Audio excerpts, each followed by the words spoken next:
Empty classroom. It all started in early October, when St. Andrew's School in the tiny town of Old Creek celebrated its 100th anniversary. The oldest building on campus, built in 1923, hadn't changed much. Creaky floors, flickering lights, mold creeping up the corners. Everyone knew you didn't go into the basement. Especially not room 17, locked up since the 1970s. Whispers floated around the school like smoke. A teacher died down there, the older kids said. No, it was a murder, others insisted. Jessica, Kyle, and Nate, three best friends, didn't believe in ghost stories.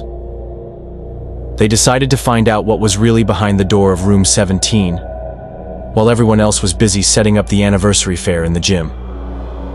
They crept down the basement stairs, their phone flashlights slicing through the heavy darkness. The door was battered, the paint peeling. The number 17 barely clung to the surface.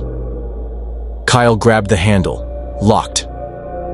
"Wait, look," Nate whispered, crouching down. The lock was rusted through, barely holding. A few minutes of prying with a pocket knife, and the door creaked open. Inside, the air smelled of moldy paper, damp wood, and something metallic. The room was abandoned, dust and decay in every corner. A single old desk sat in the middle, surrounded by faded posters from another era. On the blackboard, someone had wiped away the dust and scratched a chilling warning. "Do not wake her." "Her who?" Jessica whispered, clutching Nate's arm. In the far corner stood an old doll, almost life-sized, dressed in a faded school uniform from the early 1900s. Its glass eyes gleamed in the beam of Nate's flashlight, too sharp, too real. "That's creepy as hell," Kyle muttered. "Let's get out of here." But before they could leave, the door slammed shut behind them, hard. Their phones flickered and went out. In the suffocating darkness, they heard the first whisper. A woman's voice. Software mocking. "Why have you come?" Part 2. First signs. The room turned ice cold, breath freezing in the air. They rushed to the door, banging and kicking, but it wouldn't budge, like something heavy pressed it shut from the other side. Kyle cursed, pounding his fists. Jessica sobbed. Nate spun around, lighting every shadow he could. The doll. It wasn't where it had been. It was closer. Standing almost in the center of the room now, head tilted, almost smiling. "It's just our imagination," Kyle stammered, not believing himself.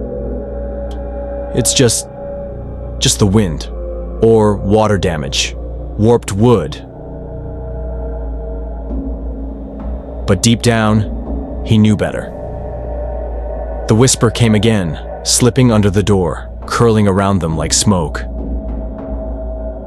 "You'll stay and play with me." Jessica clutched Nate's sleeve so tightly her nails dug into his skin. A metallic crash made them jump. A nameplate had fallen from the wall. Faculty, 1952 to 1973.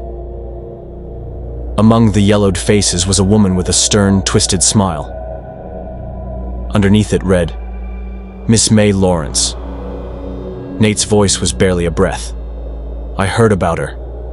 They said she was strange. Kids started disappearing. And then they found her. Hung by her own belt. Right here, in this room." The doll had moved again. Closer. The air smelled sharp now, like copper and rot. Scratching sounds scraped along the door behind them. Long, slow nails across wood. Kyle threw himself against the door one last time. It gave way with a screeching crack, and they bolted up the stairs, not daring to look back. They laughed when they reached the daylight, shaky with relief.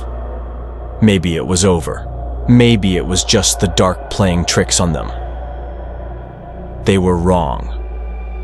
The next day, Kyle didn't show up to school. Jessica visited his house after classes. The front door was open. The house was silent. She found Kyle lying at the bottom of the staircase, eyes wide open, frozen in terror. His skin was scratched, small marks everywhere, as if tiny sharp nails had torn at him. Written in the dust beside him, a message. Now you're mine. The police ruled it a heart attack. 16 years old. No history of illness. Everyone whispered, confused. Only Jessica and Nate knew the truth. And that night, as Jessica lay in bed, she heard it. A familiar whisper, dripping with cold sweetness. Now it's your turn. She knew then.